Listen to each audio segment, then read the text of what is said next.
Right. Ladies and gentlemen, distinguished guests, fellow Scouters, welcome. Welcome to Fordell Furs. This is, for those that don't know, the headquarters of Scouting in Scotland. I'm going to start with a 1 minute silence for the Queen. Okay, so if I could ask you to bow your heads.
Thank you. If I could ask Sam's mum to come forward and maybe say a few words. Thank you. Thank you, Alan. For those of you who don't know me, Alan just said I'm Sam's mum. Sam was one of the two Scottish participants on the ReQuest 2021 voyage. He's asked me today to send his apologies. He is a recently elected government representative. We were at Balmoral Castle yesterday, and late yesterday afternoon he was called in for work today and has been doing his duty to the Queen at Balmoral, at Ballata this morning, and so he's very sorry he can't be here, but wishes you all well. Thank you. Thank you so much. I'm really sad that Sam can't make it, but as you hear, he has other duties. Okay, so we're going to start with our Scout Zone. I think it's the appropriate way to start. So if I could ask everyone that I've persuaded to read a card to come forward, and you can order yourselves in the name of Shackleton. So I will go this end. Oh, that's fine, nice and easy. No, Next on the top of it. Oh, you're the S. I'm an A. Easy, eh? Oh, it's on the last.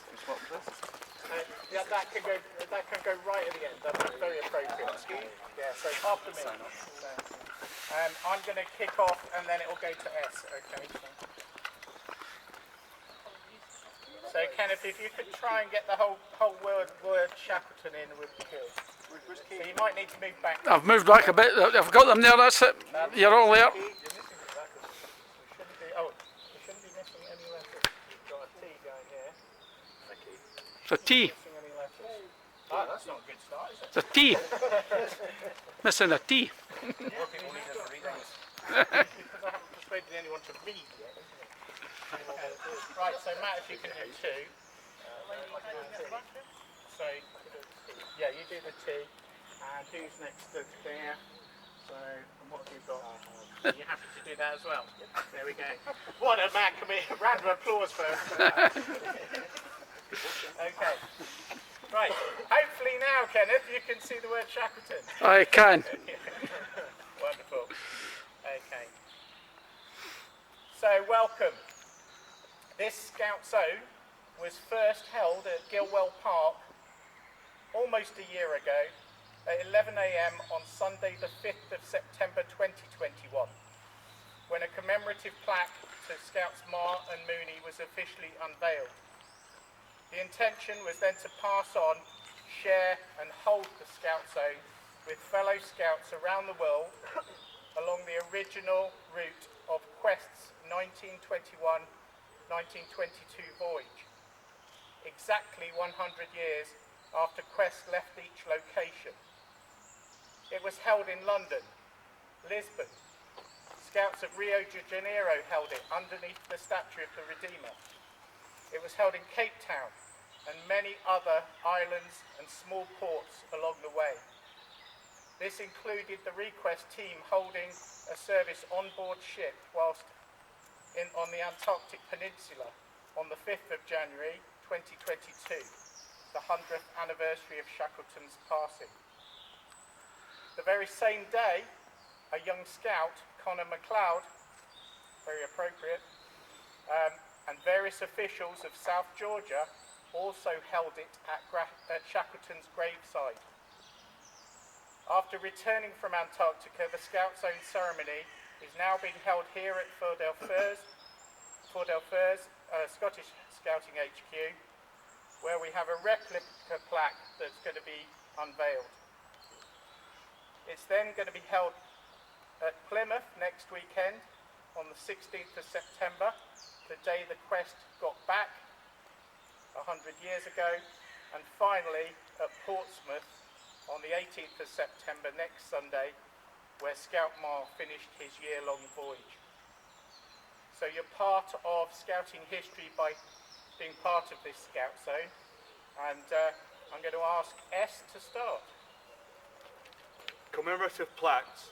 The inscription on the plaques reads as follows: Remember James William Slessor Marr, 1902 to 1965, and Normand Erland Mooney, 1905 to 1945, who took part in the 1921 Shackleton Quest expedition. Note that the official expedition name was the Shackleton Rowett Expedition.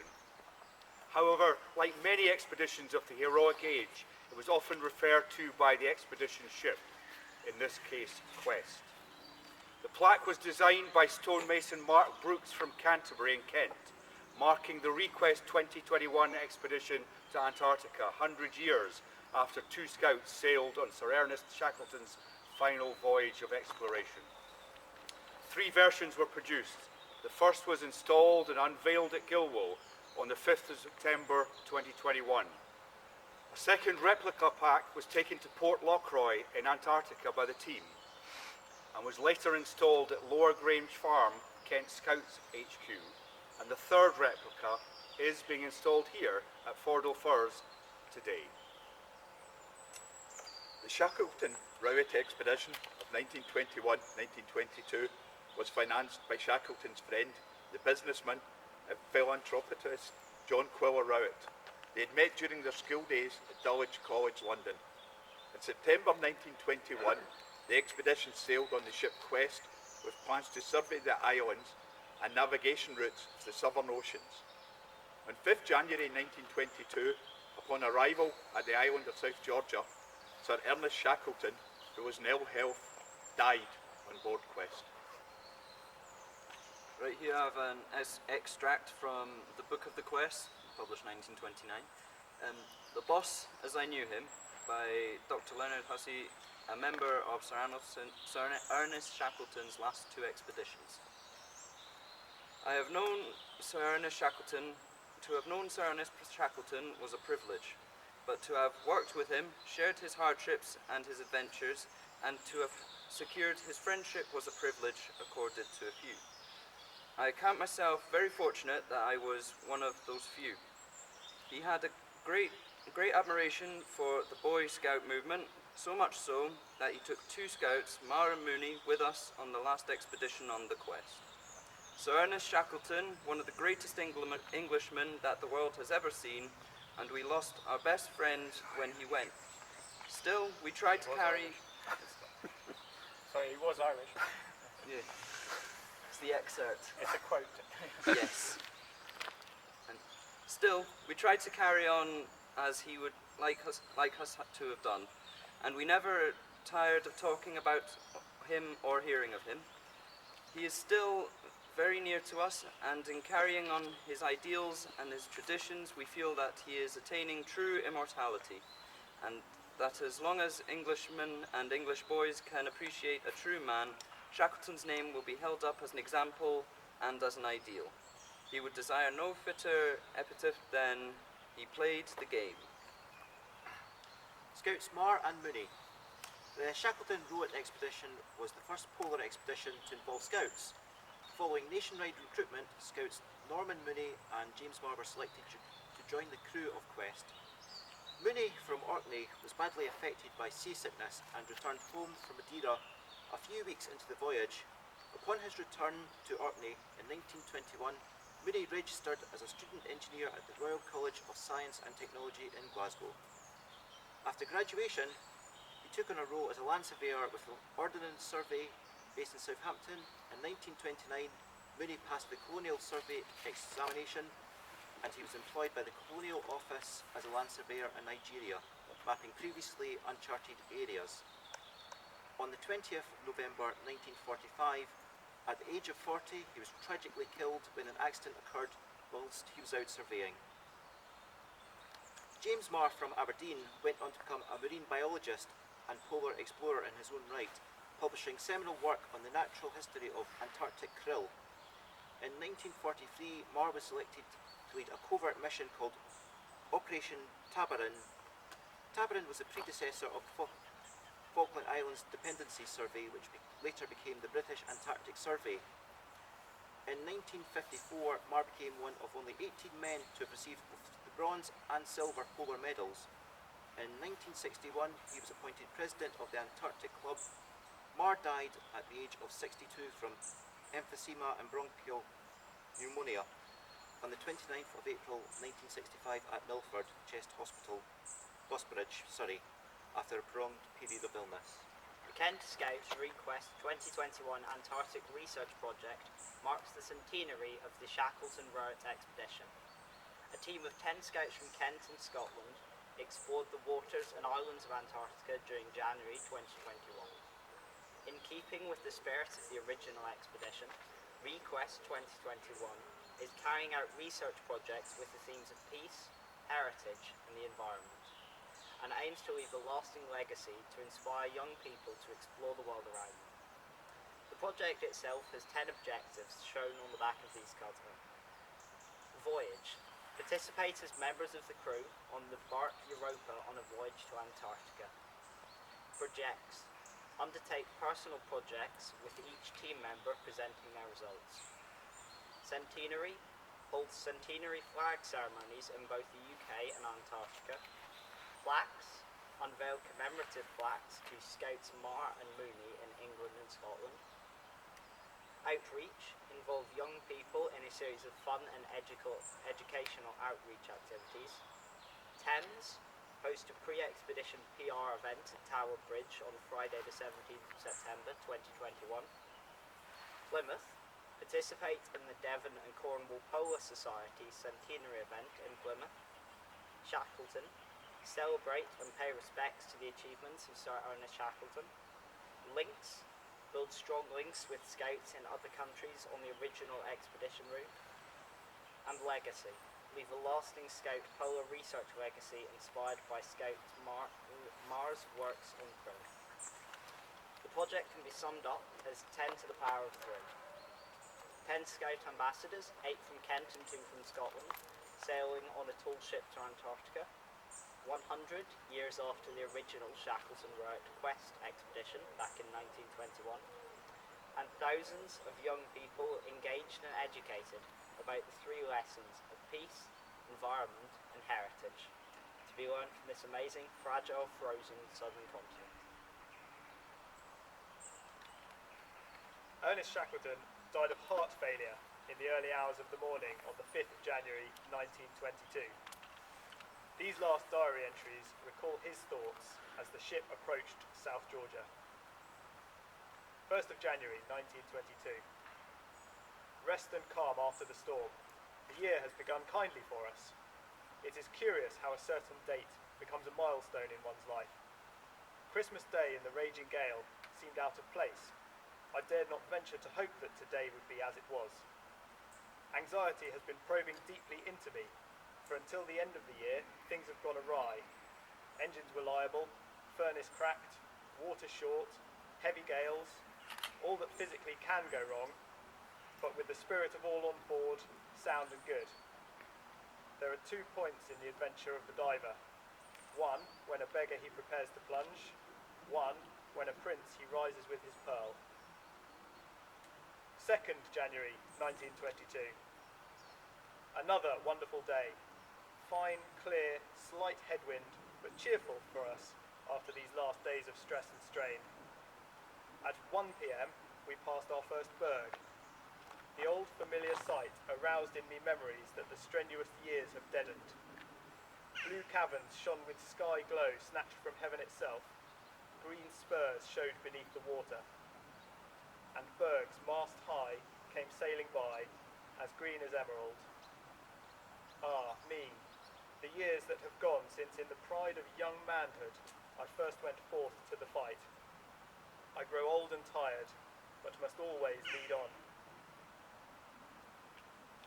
3rd January 1922. Another beautiful day. Fortune seems to attend us this new year, but so anxious have I been when things are going well, I wonder what in time difficulty will be sprung upon me. All day, a long and light wind and clear sky was our happy position. I find a difficulty in settling down to write. I am so much on the qui vive. I pray that the furnace will hold out. Thankful that I can be crossed and thwarted as a man. 4th January 1922. At last, after 16 days of turmoil and anxiety, on a peaceful, sun-shining day, we came to anchor in Grytviken. How familiar the coast seemed as we passed down. We saw with full interest the places we struggled over after the boat journey. Now we must speed all we can, but the prospect is not too bright, for labour is scarce. The old smell of dead whale permeates everything. It is a strange and curious place. A wonderful evening. In the darkening twilight I saw a lone star hover, gem-like above the bay.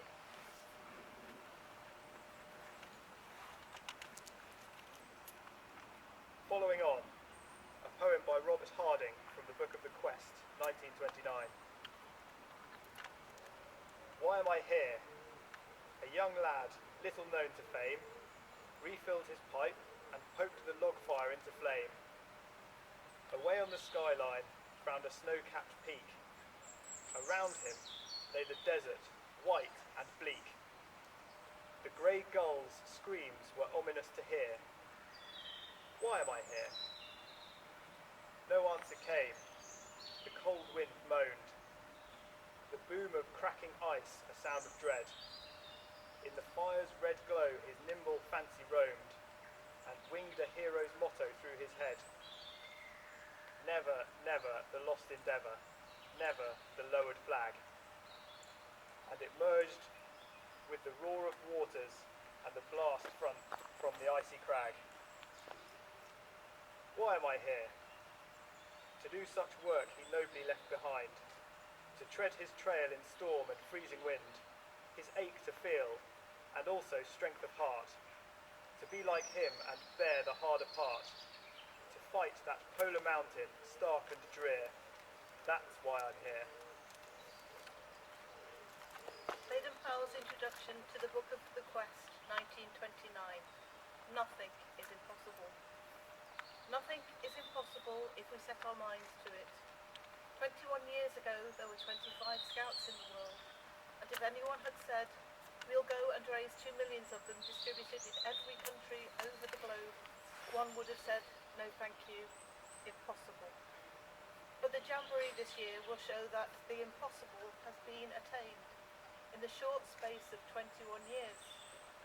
In our work with the boys, we do a lot to lift the poorest and the most hopeless out of their sloth and give them hope and aspiration. We can hold up to them the innumerable histories of self-made successful men to whom in their early days such a future would have seemed impossible. The Scouts should be taught to kick the I am from the word I am impossible. Extract from Into the Frozen South by Scout Marr. Let's finish with a reading of the final words from Marr's 1923 book, Into the Frozen South.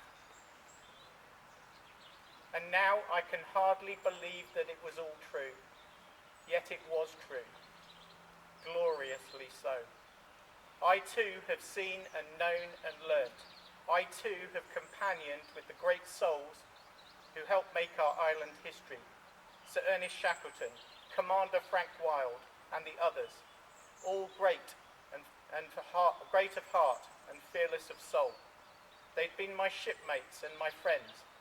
It was a memorable year indeed, and for all time I know I must carry with me a vision of the tumbling waves by day and phosphorescent breakers in the darkness, the grind and bellow of the closing pack, the rush and roar of the broken waters at the growler's feet, the hushed noises of the seals as they come to the surface in the still of the pack.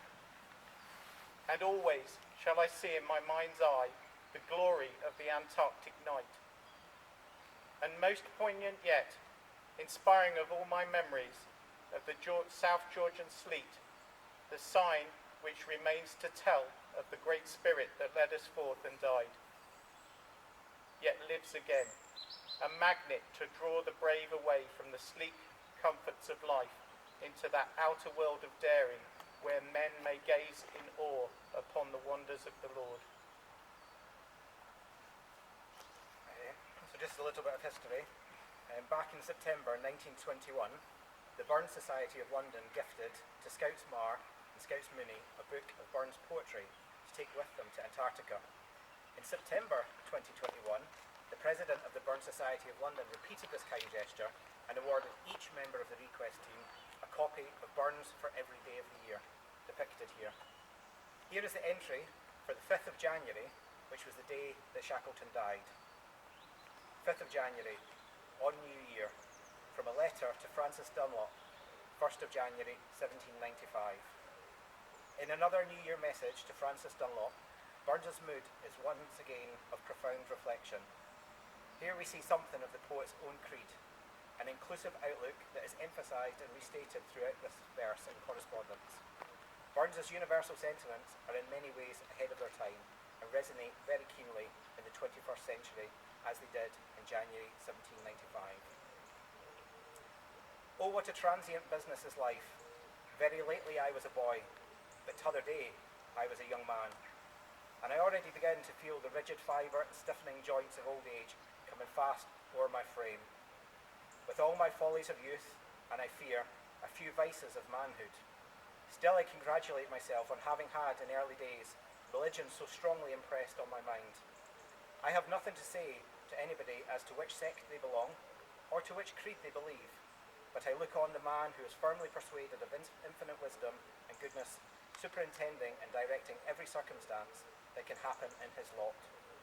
I felicitate such a man as having a solid foundation for his mental enjoyment, a firm prop and sure stay in the hour of difficulty, trouble and distress, and a never-failing anchor of hope when he looks beyond his grave. We have a round of applause for everyone that's read. Thank you.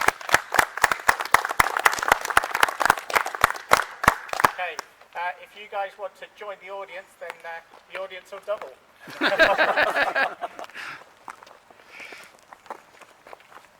Mr. Chairman, you don't by any chance have the ad that Shackleton put in the press for the Scouts? Oh, that one, yes. It wasn't for the you mean the original sort of writing? The one about adventure. We got it up in the hut, yes. And something about safety not being done.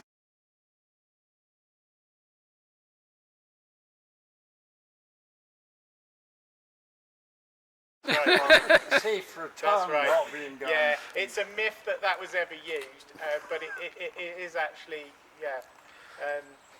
it's a very, very famous one. But yeah.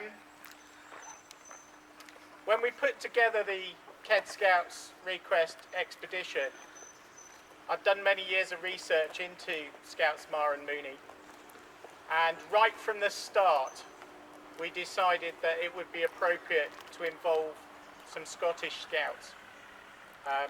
It seemed wrong to not involve Scottish Scouts. So I'm pleased that I contacted Sharky, and we put the wheels in motion, didn't we? I think it went out on various social media and Twitter and things asking for some Scottish Scouts to go with us. And I am so pleased that with the response that we've got. We had 2 Scouts at the time, was Sam Payne and Emma Johnson put themselves forward.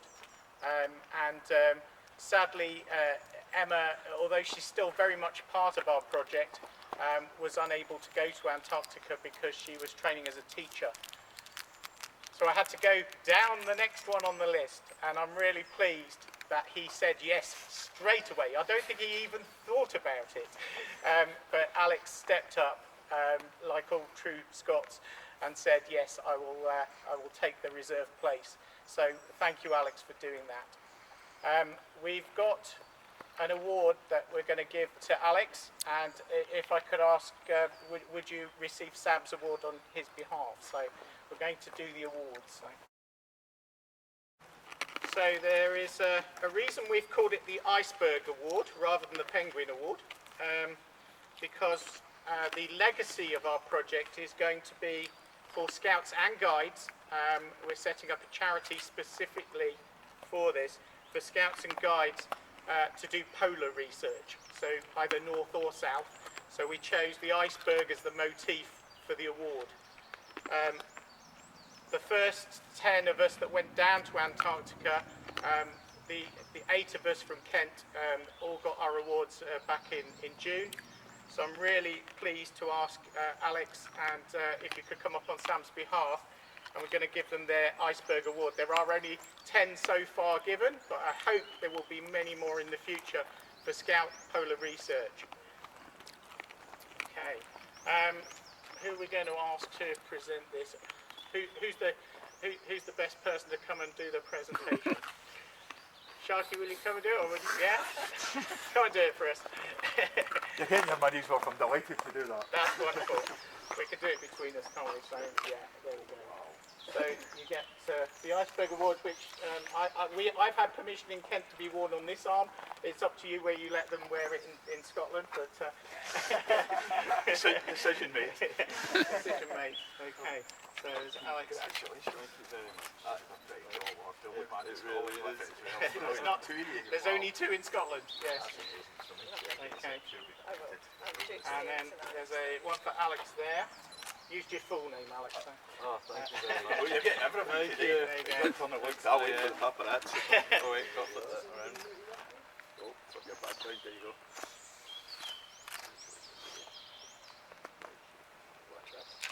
And again, we've used Sam's full name there, so a certificate to Samuel. Scout thing, isn't it?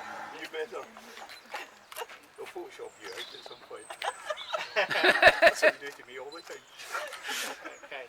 Now it doesn't end there for these 2. So anyone who gets the Iceberg Award will get a certificate and badge. But these are very special for the team of 10 that went to Antarctica. I need to get them the right way round.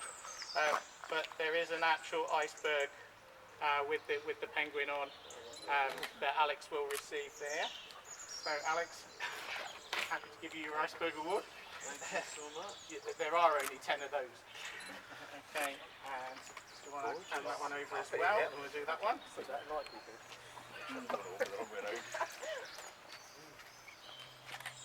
congratulations as well. There we go. So they're from the project, and this is a little gift to Sam and Alex from myself. So, yeah, which again no one else has got. So, Lovely. yeah. Thank you. Okay. Thank you very much for that.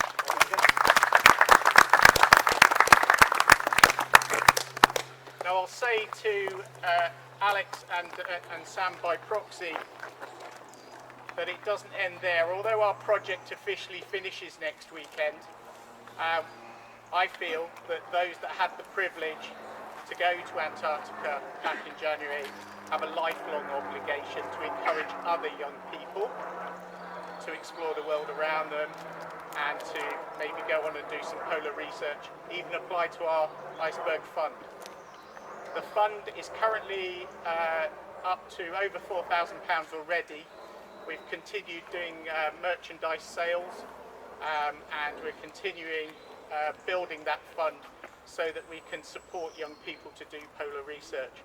So it may be an expedition, it may be some research that they want to do. So we'll be announcing the way that young people can apply for that fund in due course. So really proud of the team and what they've done. Now, the plaques. As you heard during the Scout Zone, we've got 3 plaques. The larger plaque is at Gilwell. If you go down and visit Gilwell, if you go to where Baden-Powell is, behind the White House, just near the training centre, there's the bust of Baden-Powell. Over Baden-Powell's shoulder is our plaque. So it's literally just there, and it's going to be on the Heritage Trail. And I'm sort of really proud of the fact that we also paid for an interpretation board. So there's an interpretation board there to explain the plaque at Gilwell. So I thought it was only appropriate that when we had the plaque here at Fordell Firs, that we give you your own little interpretation board as well. So we've had a board made up that can be kept in the office or whatever, that will explain exactly why this plaque is here. So would someone like to receive that on behalf of Fordell Firs? You got it again. There we go. Slumping shoulders. It has got a sort of security sort of thing on there, I think peels on, so there you go. And we've got a picture of Alex and Sam on there, so as a poster. That's absolutely brilliant. So it explains why the plaque's there. So Do you think you could get a bit closer? oh, sorry, yeah, of course you can. It's not COVID too much anymore. No, I hope not. Thank you. Okay. Thank you, thank you. So thank you. So there was a third plaque that I will briefly mention before we unveil our Fordell Firs one, and that was a very small plaque. It's about yay big, and that went with us to Antarctica. We weren't allowed to leave it there. You're not allowed to leave anything, and I mean anything, in Antarctica. So you have to take it all away with you. Just photos and memories to take. But that plaque then came back, and we've installed it at the headquarters at Kent Scouts. So there are 3 in total.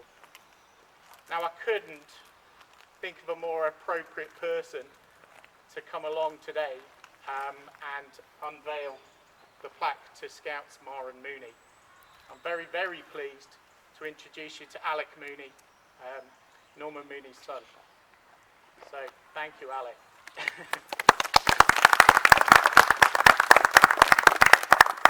So, would you like to do the unveiling first or the words first? Your choice. I'll do the unveiling. Unveiling first. We'll do the unveiling first then. Do the good bit first. Yeah. Okay. Yeah, it should be able to just make sure it comes off, but yeah. There we go. Here we go.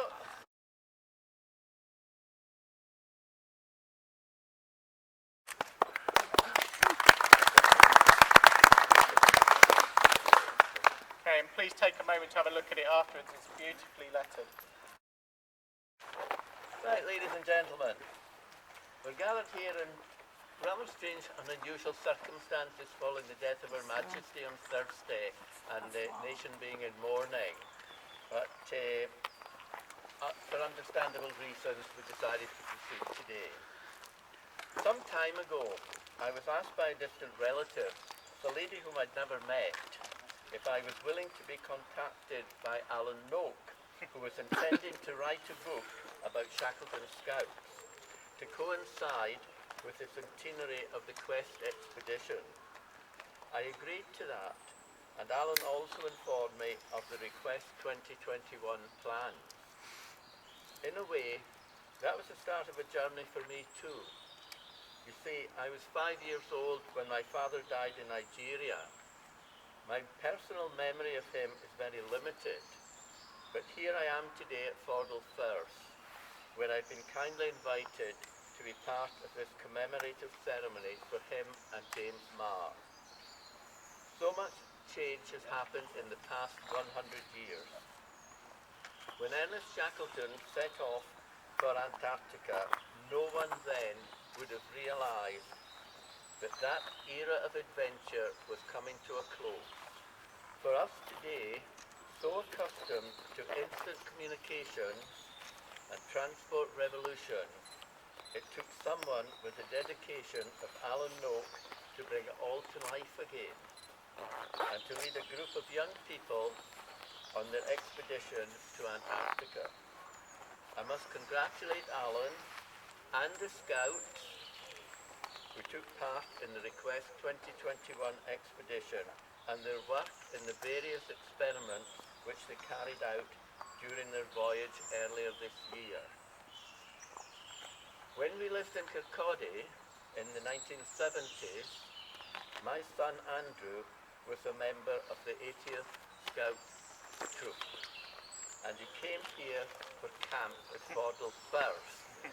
He lives in Australia now, but he tells me when they came here, it was just a field that they were in. I'd never anticipated being invited to Fordell first almost 50 years later. Thank you. Thank you so much.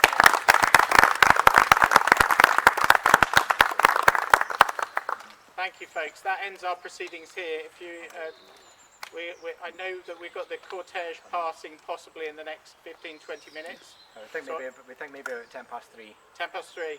So I suggest we sort of have a half-hour break or a 40-minute break, and then those that want to see the presentation, we do it after that. So maybe go and get a cup of tea. Yeah. Okay.